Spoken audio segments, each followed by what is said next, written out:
What Janssen is doing in terms of next-generation sequencing is we're currently looking to partner with a variety of different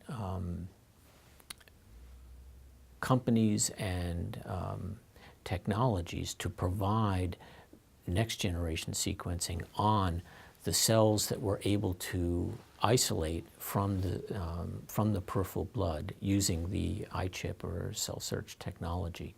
The idea here is as we become, as more and more targeted therapies become available, it becomes increasingly important to really know which targeted therapy is best suited for a particular patient. We believe that the cells circulating in the peripheral blood are a very good way to identify the best targeted therapies. What can be learned by next-generation sequencing on circulating tumor cells is a very exciting area because, as we know, more and more we look upon cancer as a molecular disease. It is a disease oftentimes of mutations and rearrangements. Many of these have been characterized, and so sometimes we know exactly what the mutation is, and we can use other techniques, PCR or fluorescence in situ hybridization, to go after known clinically important mutations.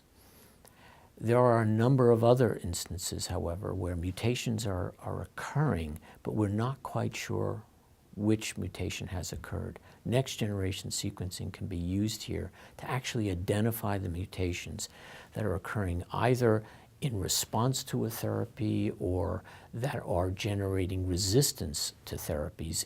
And next-generation therapy or next-generation sequencing is the way that we can actually identify them. We can collect the cells from the peripheral blood, look at the genome of those cells, and really find out, is it a genomic rearrangement, is it a somatic mutation, or are certain kinds of resistance, as we know it occurs in a number of diseases, are the resistance mechanisms due to mRNA splice variants and things like that. By getting at that kind of information, we can provide physicians and their patients with the information they need to make better treatment decisions.